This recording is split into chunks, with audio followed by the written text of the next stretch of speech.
Buena, hoy estamos en un nuevo capítulo de Hablemos de Salud. Hoy vamos a conversar sobre salud durante post-pandemia y para eso hablaremos con José Baeza, que es uno de los profesionales de la corporación, quien nos conversará sobre este tema y resolverá todas las dudas que tengan de salud mental. Les recordamos que José Baeza es coordinador del programa de salud mental del CESFAM Esmeralda.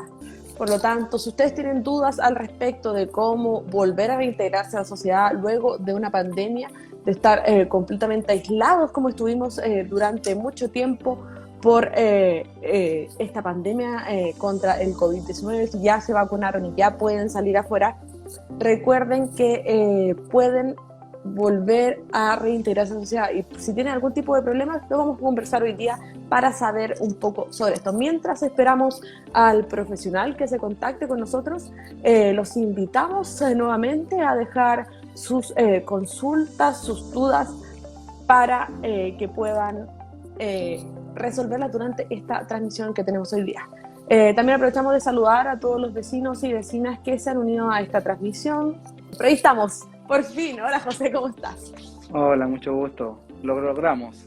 Lo logramos, por fin. Ahora finalmente vamos a empezar esta conversación sobre la salud mental post-pandemia. Pero primero que nada voy a presentar a José, que es psicólogo coordinador del programa de salud mental del CESFAM Esmeralda. ¿Cómo estás, José? Súper bien, aquí motivado por poder ayudar en lo que sea en este ámbito tan importante como es la salud mental, ¿no? Bueno, también antes de comenzar les dejamos invitados a todos los vecinos y vecinas que si tienen alguna duda respecto a este tema, que la dejen aquí mismo para poder resolverla junto al profesional, junto a José Baeza, psicólogo del CESFAM Esmeralda. José, primero que nada, ¿cuál vendría siendo la importancia de la salud mental y qué es la salud mental, así como en sí, para que partamos de una base?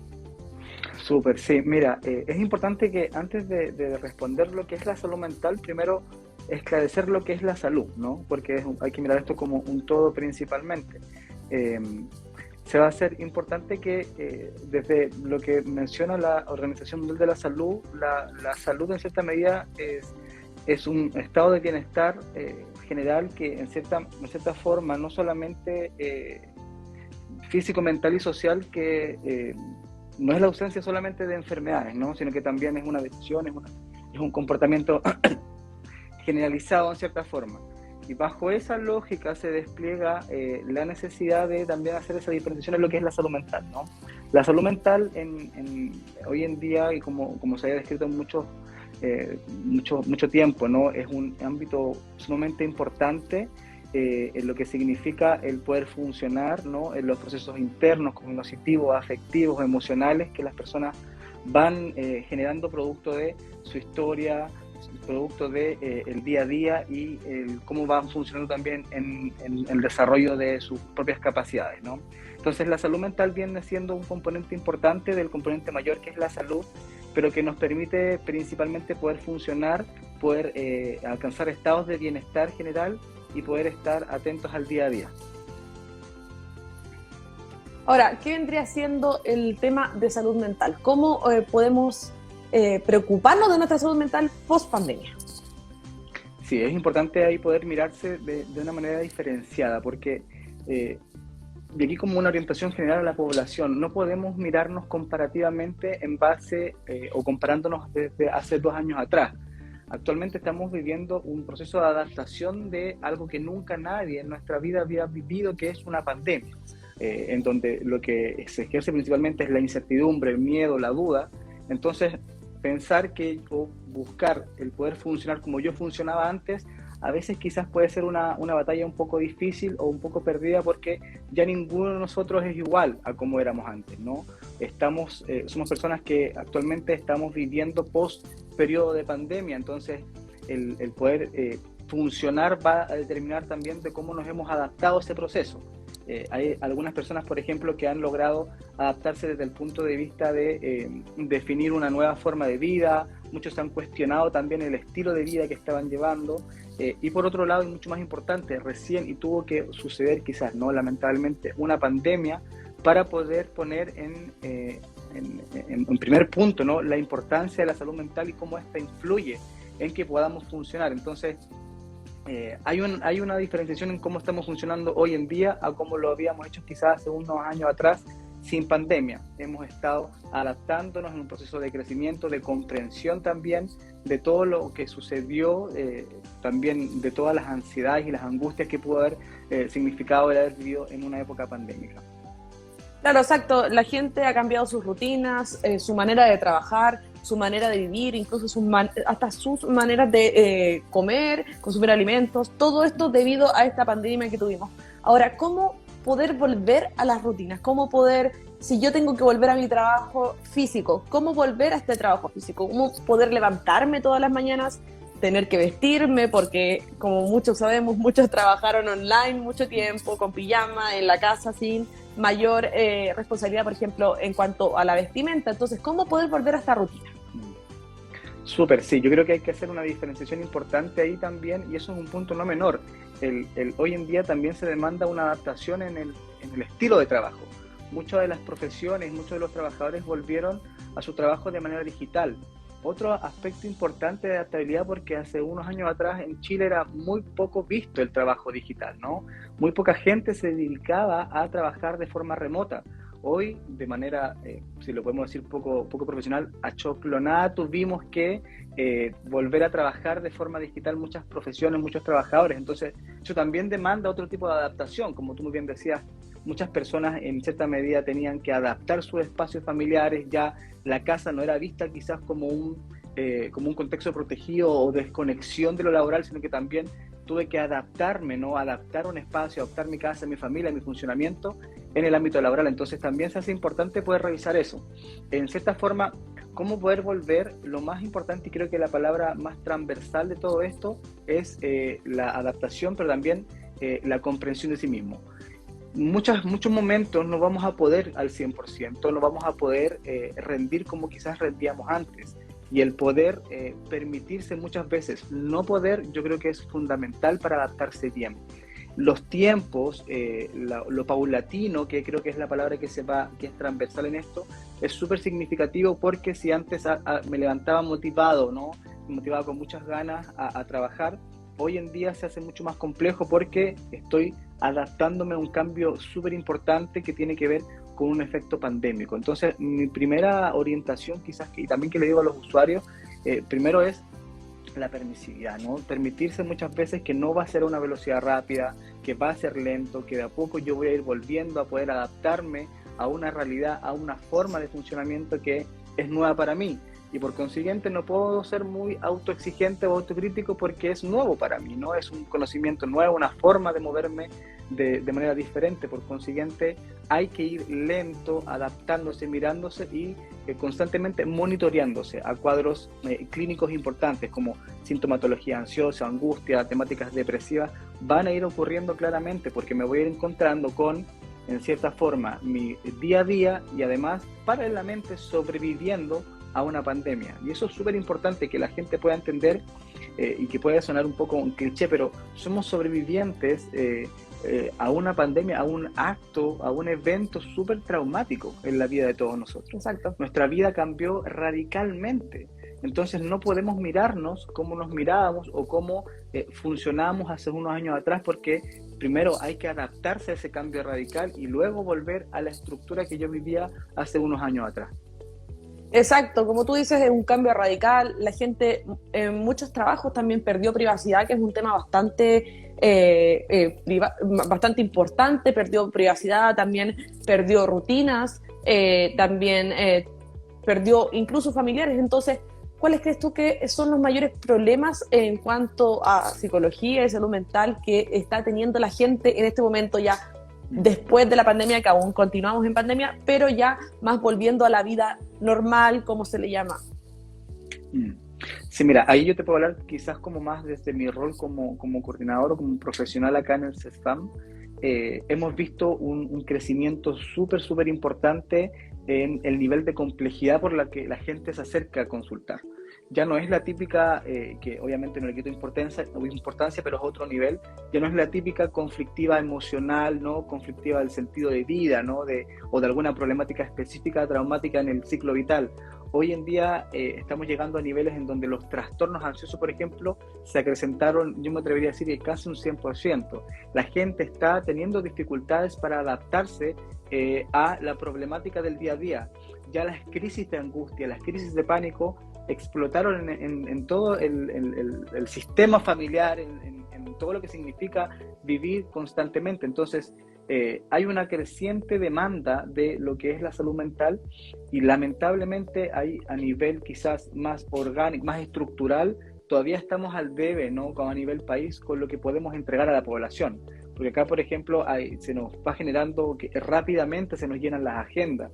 Igual vamos, como profesionales, vamos desplegando estrategias, vamos tratando de priorizar, de poder llegar a toda la población, pero siempre eso nos vamos quedando corto cuando hay una demanda tan grande y cuando ya es un tema mucho más profundo, que a nivel quizás de país, de Estado, tenemos que hacernos cargo de estas consecuencias, porque esto nos va a acompañar. Esto nos va a desaparecer, ¿no? Las consecuencias de la pandemia se van a ir acrecentando, porque sobre todo, y ahí me tomo por ejemplo las consecuencias, hubo muchas pérdidas en la pandemia, ¿no? Hay una temática del duelo fundamental, súper importante. Lamentablemente, hay mucha gente que perdió a sus seres queridos y es muy complejo volver a recuperarse de un evento así, porque ya el duelo es difícil, ¿no?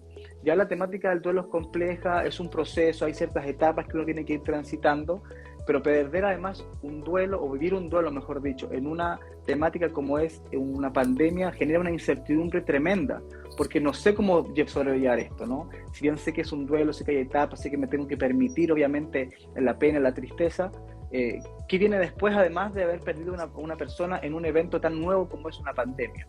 Entonces, muchas preguntas van ocurriendo, muchas dudas van generando, y eso genera angustia, ¿no? Genera ansiedad y genera mucha sintomatología que va haciendo y afectando a la gente su funcionalidad, y por eso se ve el impacto, por ejemplo, que te menciono yo en estas solicitudes de demandas, en esta necesidad de atención por parte de los usuarios, no tanto aquí en el Cefam Esmeralda, también mi colega allá, Daniela, que es la encargada de salud mental del Cefam Colina, lo mismo, ¿no? En COSAM también están la gente muy, muy sobrepasada, porque también vamos constantemente viendo la problemática. Entonces, es un tema que tiene para largo en cierta medida, pero que sí nos tenemos que hacer cargo, ¿no? Esto se quedó, esto va a estar, esto vino para quedarse, y tenemos que tener alguna estrategia quizás a nivel nacional, a nivel comunal. Estamos trabajando en poder dar abasto en todas estas solicitudes, pero esto es para largo.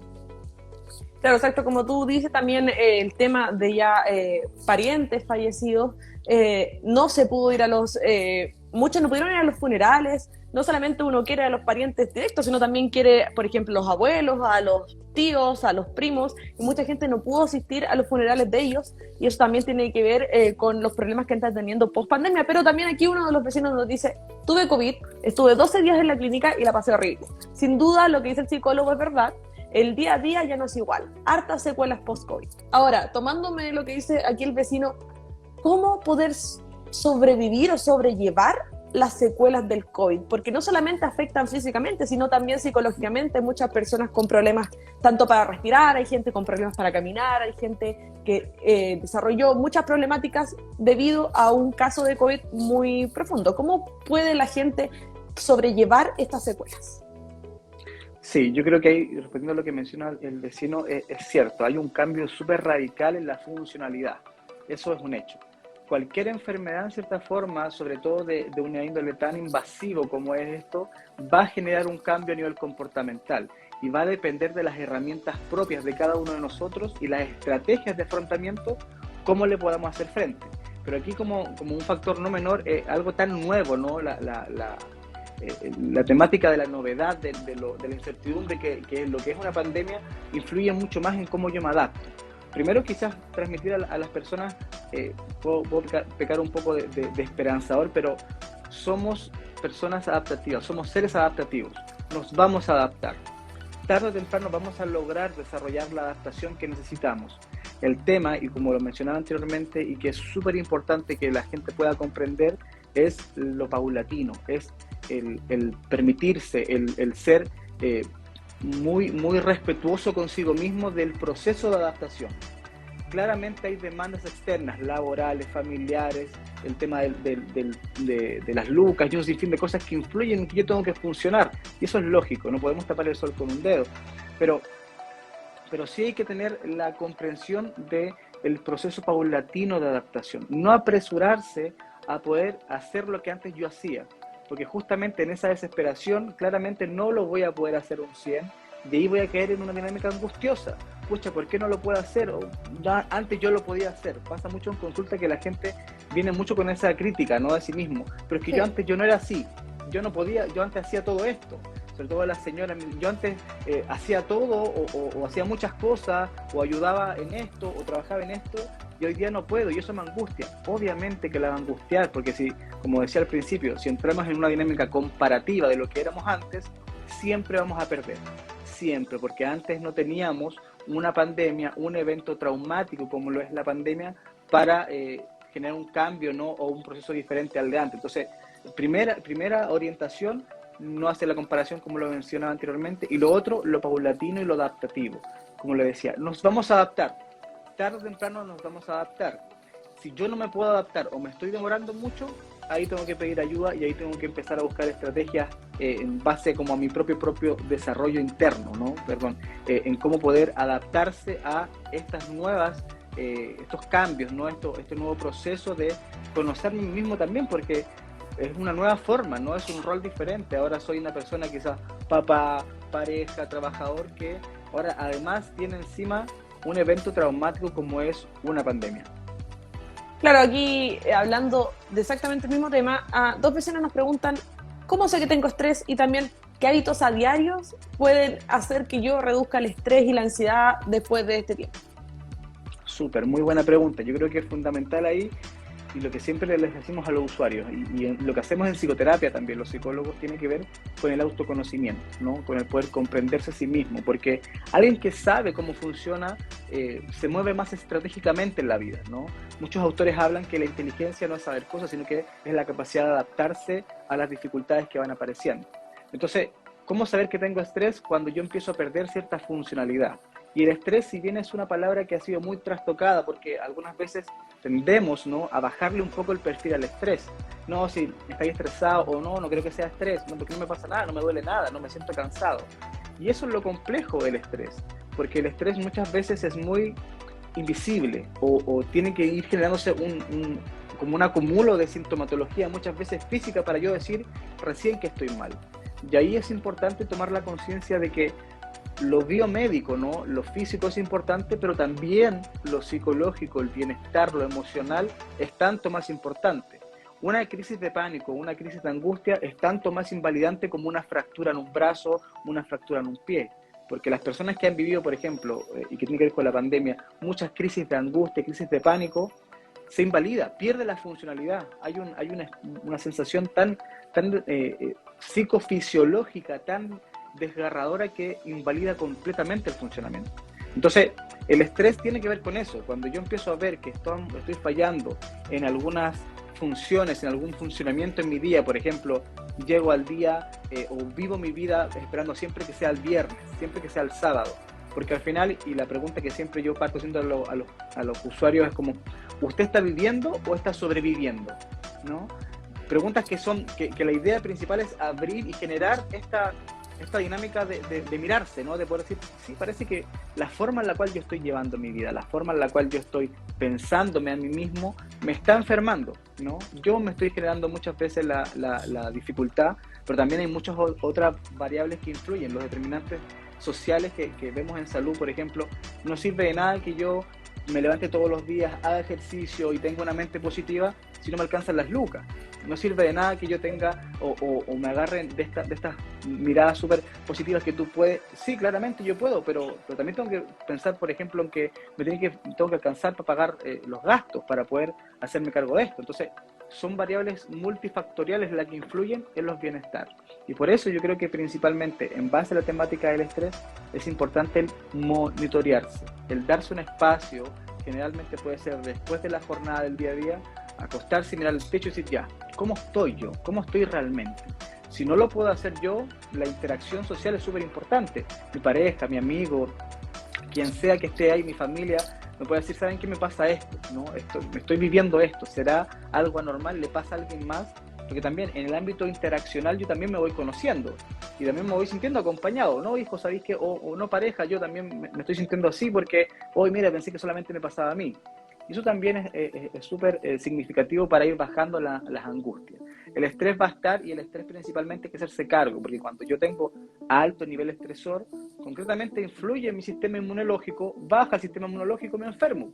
Entonces, tengo que ver esto como un complemento, tengo que verlo como un todo. Si yo no me preocupo, por ejemplo, de hacer deporte, de cuidarme los pies, los brazos, el cuerpo, también me tengo que preocupar de mi cabeza, ¿no? De mi bienestar, de poder ver las cosas, de analizarme, de ver que efectivamente estoy disfrutando el día a día, estoy hablando de lo que me pasa, porque al fin y al cabo no tenemos que siempre rendir, ¿no? Y eso es una orientación súper general que le doy a las personas. No tiene que rendir siempre. A veces no se puede y está bien. Y si antes estaba al 100, hoy día al 50, pero es un momento, ¿no? Vamos a lograr el 100 seguramente, pero también a veces no podemos darnos el 100 y eso no quiere decir que no seamos suficientes o que no podamos lograr los objetivos. Ahora también, respecto a lo que tú dices, ¿cómo podemos ayudar a los vecinos y vecinas que nos están viendo en este momento para saber si es que tienen algún tipo de estos problemas? Y más que nada, muchas veces el ir al psicólogo se toma de mala manera, entonces para que puedan pedir ayuda también, porque si no piden ayuda, como tú dices, eventualmente van a tener problemas mayores, pueden tener problemas físicos, por ejemplo, muy conocido como la gastritis, problemas al colon, entre otros temas también. Entonces, ¿qué podemos hacer para ayudar a los vecinos y vecinas para que acudan a pedir ayuda psicológica también para estar mejor luego de esta pandemia? Sí, yo ahí creo que es importante, un tema súper importante que está asociado como al poder desmitificar algunos mitos que son súper errados de lo que respecta a la salud mental, ¿no? Como se decía anteriormente, vas al loquero o hoy estáis mal para ir al psicólogo. Y justamente es todo lo contrario, la persona y los que han estado en psicoterapia saben, quien realmente va al psicólogo es alguien que tiene la valentía de afrontar una de las problemáticas más complejas que es el sí mismo. Nadie quiere ir a escuchar las dolencias, nadie quiere hacer frente a la historia dolorosa que ha vivido. Solamente los más valientes, entre comillas, logran ir y enfrentarse y salen generalmente victoriosos. No conozco a nadie que haya estado en un proceso positivo de psicoterapia y haya salido mal, muy por el contrario. Pero por eso es importante que podamos poner en la palestra la importancia de la salud mental, ¿no? No porque yo voy al psicólogo quiere decir que estoy mal, porque bajo esa lógica yo no podría ir al médico porque también estaría asumiendo que estoy mal. A veces estamos bien y otras veces estamos mal y tenemos que ir a los especialistas o a la gente que se dedica a eso para poder responder esas preguntas, ¿no? Ahora, en base a lo que mencionabas, por ejemplo, ¿qué podemos hacer como comunidad? Yo creo que es muy importante lo que se puede hacer a nivel comunitario, por ejemplo. Las redes comunitarias son muy significativas y aquí los psicólogos no somos la panacea. Yo creo que eso es lo que también hay que comprender. Aquí la psicología es una ciencia que ayuda en algunos ámbitos y tampoco somos los más iluminados, ni somos los más cercanos a la iluminación. Somos personas que trabajamos con personas que obviamente hemos estudiado el comportamiento y hemos comprendido un poco más porque estamos constantemente viendo y también en nuestras propias psicoterapias. Entonces logramos ver un poco más rápido, además es la única diferencia. ¿A qué me refiero con esto? ¿Qué quiero decir con esto? Hay muchas cosas que son terapéuticas, no solamente una psicoterapia. También es terapéutico, por ejemplo, cuando yo estoy mal y mi vecina se acerca y me dice, vecina, ¿qué le pasa? ¿No? ¿Está bien? ¿Necesita hablar? ¿Necesita ayuda en algo? No. Vecina, ¿sabe que me faltan cajas de mercadería? Perfecto. Activemos la red comunitaria, veamos qué podemos hacer en la cuadra, ¿no? La junta de vecinos. Hay un sinfín de mecanismos comunitarios que nos pueden ayudar a levantar también el sentido de bienestar. Porque yo sé que también decirle a todos vayan nomás al psicólogo y pidan hora, también sería irresponsable de mi parte porque yo sé que quizás no van a poder dar abasto para todas las personas, al menos en la velocidad que ellos necesiten.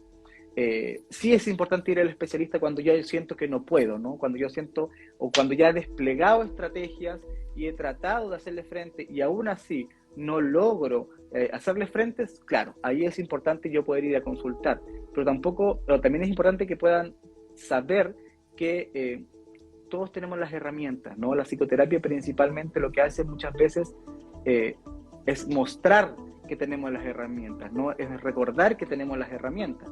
Entonces, bajo esa lógica y volviendo a la pregunta inicial, ¿podemos hacer mucho? Sí, desde lo comunitario, como te decía, empezar a hablar, ¿no? Ocupar la red, buscar esa red familiar, de vecinos, de amistades que me pueda ayudar a mí a contener, a hablar. No tengamos miedo de hablar de lo que nos pasa. Justamente pasa muchas veces porque desconocemos la importancia del hablar, empezamos a caer en dinámicas como muy del ensimismamiento. Me quedo callado, sufro en solitario, entonces yo no quiero decirle a mi mamá que estoy mal porque no le quiero dar problemas. Mi mamá no me quiere decir que está mal porque no me quiere asustar. Y cada uno a nivel familiar sufrimos en solitario. Cuando eso podría ser mucho más abarcativo si es que nos sentamos, conversamos y generamos una estrategia familiar quizá, o de amistades o de la red que sea, para poder hacer frente a esto. Como decían por ahí, la cura mediante la palabra. Cuando yo hablo, cuando yo verbalizo lo que me pasa, algo pasa internamente, algo se empieza a mover dentro de mí que me ayuda a sentir un poco menos de alivio. Muchas veces la gente cuando viene al psicólogo siente que viene una sesión, logra botar todo lo que tenía acumulado y dice, oh, me siento mucho mejor. Y los psicólogos no hemos hecho nada, solamente hemos escuchado, no hemos estado ahí. Entonces, es porque a veces solamente el estar, ¿no? Y eso también es otra cosa importante. A veces, porque me imagino también lo que nos pasa a todos en general, nos desesperamos por querer ayudar al otro, ¿no? No sabemos qué decirle, no sabemos cómo actuar frente a un evento en particular. Y muchas veces lo que la gente necesita más que el hacer es solamente el estar, ¿no? Solamente es el ser. Acá estoy. Cuando quieras hablar, podemos conversar. Si tú no quieres conversar ahora, no importa, me quedo sentado al lado tuyo, pero para que sepas que estoy contigo. Sobre todo esa orientación va a las personas que lamentablemente han tenido alguna pérdida o algún familiar, amigo que han tenido o han perdido algún familiar. A veces no sabemos cómo ayudarlos. Y la forma más importante de ayudarlos es, primero, permitiéndonos preguntándoles si nos permite ayudar, ¿no? Siempre tenemos que estar en base al otro que nos dice en ese ámbito. Y a veces también solamente con estar. Acá estoy para ti, acá podemos conversar. Si no quieres hablar ahora no importa, pero acá estoy.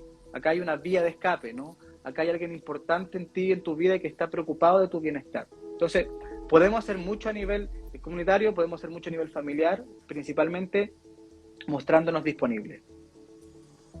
Exacto. Bueno, vamos a ir cerrando ya el capítulo. Muchas gracias, José. No sé si nos quieres dar unas últimas recomendaciones para los vecinos que nos están viendo respecto a la salud mental, cómo cuidar su salud mental para poder evitar problemas mayores. Súper. Sí, quizás algunas dos cositas muy cortitas. Primero, en el ámbito de los niños, que está pasando mucho, que en los colegios está generándose un caos principalmente, hay una explosión de dificultades. Hoy en día lo que importa, más allá de las notas para esos papás, lo que importa es lo emocional. Un niño no aprende si no es feliz. Un niño no va a aprenderse las tablas, no se va a aprender de la historia de Chile, no va a aprender matemáticas si no está bien consigo mismo, si no se siente acompañado. Cognitivamente el cerebro se bloquea una parte importante del aprendizaje. Si yo, por ejemplo, a mi hijo lo amenazo, si lo digo, oye, pero aprende, oye, no sirve de nada los golpes, no sirve de nada los gritos. Y yo se lo doy como profesional, y también usted puede meterse a internet y ahí está lleno de investigaciones. Los golpes, la agresión no sirve, no tiene ningún impacto en el aprendizaje y en la vida emocional. Eliminémoslo, no va a funcionar, de verdad que no. Quien va a sentirse mejor es el adulto que le va a golpear y va a decir, me saqué esta rabia, pero eso está separándome de mi hijo. Entonces, saquemos eso. Acompañemos a nuestros hijos en cómo se adaptan, en cómo ellos se sienten principalmente. Si mi hijo está estable, va a aprender, sea como sea, va a aprender. Entonces, preocupémonos de acompañar primero, ya en cuanto al infanto juvenil. Y en cuanto a lo que es ser adulto, un mensaje de esperanza, quizás porque soy un poco positivo, si vamos a poder adaptarnos. Si nos vamos a adaptar, vamos a salir de esta situación. Sea como sea, lo vamos a lograr. Y lo que importa ahora es que se permitan no poder muchas veces, porque esto es nuevo para todos. Nunca habíamos vivido esto y está bien no saber cómo reaccionar. Si no sé, hablen, digan lo que les pasa. No estoy bien, me siento cansado, llego a la casa y tengo pena, lloro de la nada. Eso ya son signos y alertas para decir algo sucede. Y ahí hablar con los amigos, con la familia. Aprovecho de pasar el dato. Esta Salud Responde, que es el 600-360-7777, opción 1. Las 24 horas del día hay psicólogos de lunes a domingo durante todo el día disponibles para poder acompañar a la gente. lo patrocino porque también trabajo ahí, pero sé que es una herramienta súper buena. Hay mucha gente que llama con mucha ideación suicida, lamentablemente, con algunas angustias, con alguna problemática, y al menos el sentir que me están escuchando, no todo es privado, todo es bien resguardado, que alguien me escuche, que me contiene, que me ayuda, me entrega una primera ayuda psicológica que se denomina, ya es suficiente. Están las instancias de la salud mental, se está por fin mostrando que la salud mental es importante. Aprovechemos, mostremos la necesidad para que los gobiernos que sean, ¿no?, se hagan cargo de esto y podamos por fin decir que nos estamos preocupando realmente de algo tan importante como es la salud mental. Muchas gracias, José, por esas palabras, sobre todo esas palabras de apoyo y de ganas de seguir adelante también, de esa esperanza que se le da a la gente para seguir adelante. Así que si usted tiene algún problema, recuerde, puede llamar al Fono de Salud de Responde, y también está en las redes sociales de la Corporación Colina, tanto como en el de nosotros. Y también muchas gracias nuevamente, José Baeza, es psicólogo, coordinador del programa de salud mental del CEFAM Esmeralda, como siempre conversando todas las semanas con un profesional diferente sobre un tema que a usted le importa y a nosotros también, y para poder crear esta conciencia, que en este momento es conciencia de la salud mental y la importancia que tiene la salud mental en este momento sobre todo. Nuevamente, muchas gracias, José, por acompañarnos hoy, y muchas gracias a todos los vecinos y vecinas que estuvieron con nosotros hoy día. La próxima semana vamos a conversar sobre otro tema aquí en Hablemos de Salud, también a las 12 del día, por este mismo medio, en conjunto con otro profesional de la Corporación Colina. Muchas gracias, que estén bien. Chao, chao. Chao, chao.